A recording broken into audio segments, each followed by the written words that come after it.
அனைவருக்கும் வணக்கம். நான் தான் உதயா.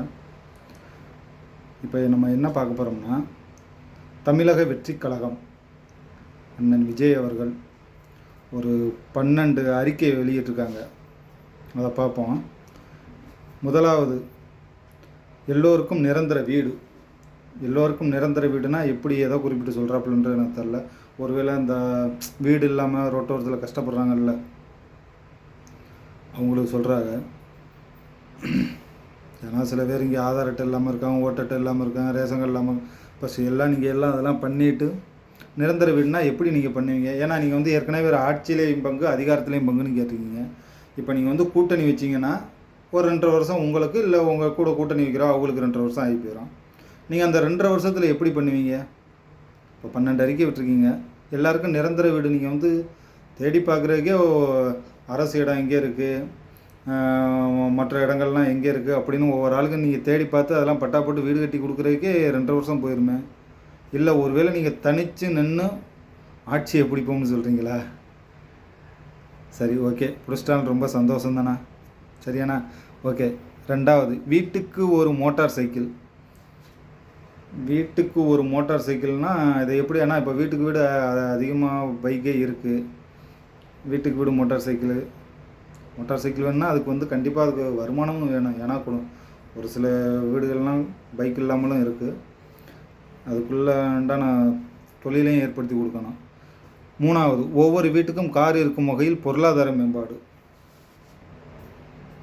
கார் இருக்கிற வரைக்கும் பண்ணி கொடுப்பீங்கன்னா அது எப்படின்னா எனக்கு ஒன்றும் புரியலையே. ஒவ்வொரு வீட்டுக்கும் கார் இருக்கும் வகை பொருளாதார மேம்பாடு. அந்த குடும்பத்துக்கு நீங்கள் பண்ணி கொடுப்பீங்களா பொருளாதார வசதியை? என்னென்ன இல்லையோ அப்படின்றது. இதை எதை வச்சு இப்படி சொல்கிறாப்புலன்றது தெரில. 4வது, ஒவ்வொருவருக்கும் குறைந்தபட்சம் பட்டப்படிப்பு. குறைந்தபட்சம் பட்டப்படிப்புனா ஒரு காலேஜ் இந்த மாதிரிலாம் போகிற அளவுக்கு ஒரு பட்டப்படிப்பு கொடுப்போம்னு சொல்கிறீங்க. ஒவ்வொருவருக்கும்னா ஒவ்வொரு வீட்டில் ஒவ்வொருவருக்கும். இப்போ ஒரு குடும்பத்தில் ஒரு 4 பேர் இருக்காங்கன்னா 4 பேர் இருக்கான். ஆனால் அது சாத்தியமான ஒரு விஷயமா? இல்லை, எனக்கு தெரில. ஆனால் நீங்கள் வாக்குறுதி கொடுத்துருக்கீங்க. 5வது, வீட்டில் குறைந்தபட்சம் ஒவ்வொருவருக்கும் நிரந்தர வருமானம்.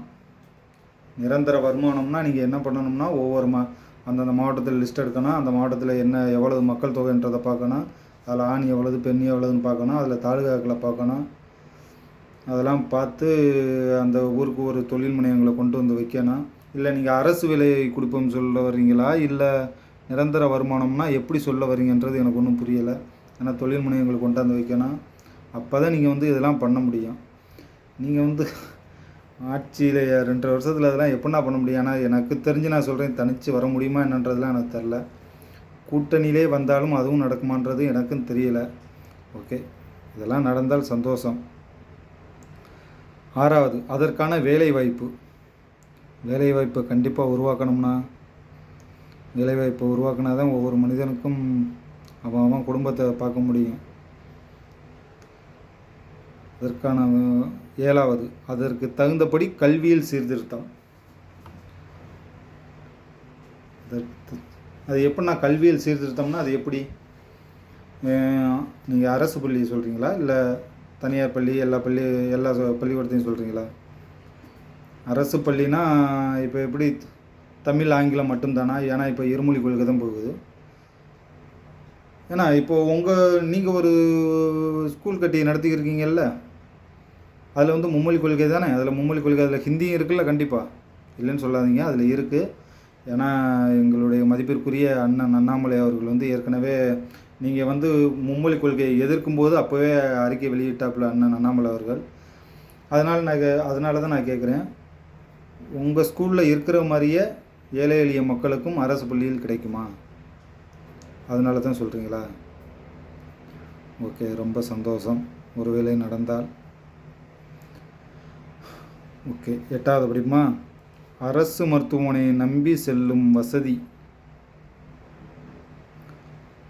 அரசு மருத்துவமனை ஆமாண்ணா, நிறைய கிராமங்களில் ஃபஸ்ட்டு அரசு மருத்துவமனைகளில் நிறைய மருத்துவமனைகள் அதை உண்டு பண்ணணும். கண்டிப்பாக ஒரு தனியார் மருத்துவமனையில் உள்ள வசதிகள் பூரா அரசு மருத்துவமனையில் கொண்டு வந்தால் எல்லா ஏழை எளிய மக்கள் எல்லாருக்கும் நல்லா பயன்பாடாக இருக்கும்.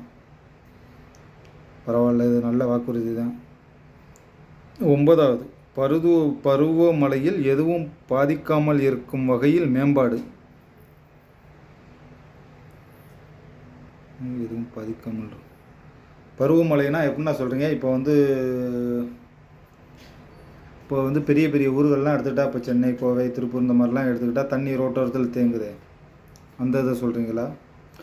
அது எப்படி அப்போனா அந்த சாக்கடை கழிவு நீர்கள் அந்தந்த இடத்துல உள்ளதெல்லாம் சுத்தம் பண்ணி அந்த தண்ணியெல்லாம் கடலில் போய் கலக்கிற மாதிரி அந்த மாதிரி வழிவகை பண்ணுவீங்களா?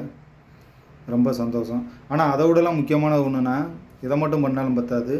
ஏன்னா இப்போ நம்ம நாட்டில் வந்து தண்ணீர் பற்றாக்குறையும் அதிகமாக இருக்குது. அதனால் என்ன பண்ணணும்னா, எல்லா கிராமங்கள்லேயும் கிராமத்தில் உள்ள இந்த ஏரி குளங்கள் எல்லாம் கண்டிப்பாக அதெல்லாம் தூர்வாரப்படணும். ஏன்னா வாய்க்கால்கள், ஏரி குளங்கள் அதெல்லாம் தூர்வாரினா மக்களுக்கு குடி தண்ணியும் கொஞ்சம் நல்லா கிடைக்கும். ஆமாம், ஏன்னா இந்த காவிரி தண்ணீர் அதையே நம்பியிருக்காங்கல்ல மக்கள். இந்த மாதிரி எல்லா இதையும் நீங்கள் தூர்வாரி எல்லாத்தையும் வச்சுக்கிட்டாலும் பருவமழையில் தண்ணி கண்டிப்பாக அந்த தண்ணி போகிறக்கு வசதியும் இருக்கும். பூமி நல்ல ஈரப்பதமாக நல்ல குளிர்ந்த பதமாக இருந்துச்சுன்னா தண்ணி நல்லாயிருக்கும்.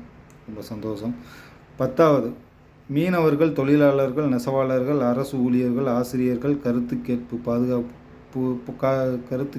பாதுகாப்பு வளர்ச்சி திட்டம் செயல்படுத்தப்படும். மீனவர்கள், தொழிலாளர்கள்னால் எல்லோரும் தொழிலாளர்கள் தான்.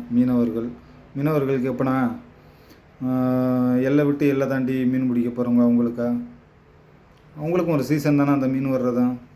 ஓகே, இது நெசவாளர், இது எனக்கு தெரில. அரசு ஊழியர்கள், ஆசிரியர் கருத்து கேட்பு என்ன அப்போ ஓகே. 11வது போமா, தொழில் வளர்ச்சியில் கவனம் இருக்கும். கண்டிப்பாக தொழில் வளர்ச்சி தேவை தான் நம்ம நாட்டுக்கு. இன்னும் எவ்வளோதோ கல்வி நிறுவனங்கள்லாம் வரணும். வந்துச்சுன்னா இங்கே உள்ள நம்ம தமிழ்நாட்டு மக்களுக்கு, தமிழக மக்களுக்கு வேலை வாய்ப்பு கண்டிப்பாக கிடைக்கும்.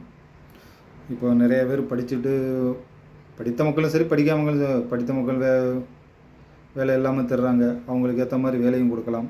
ரொம்ப சந்தோஷம். 12வது, சட்டம் ஒழுங்கு கண்டிப்பாக இருக்கும். ரொம்ப ரொம்ப நல்ல விஷயம்னா சட்டம் ஒழுங்கு கண்டிப்பாக.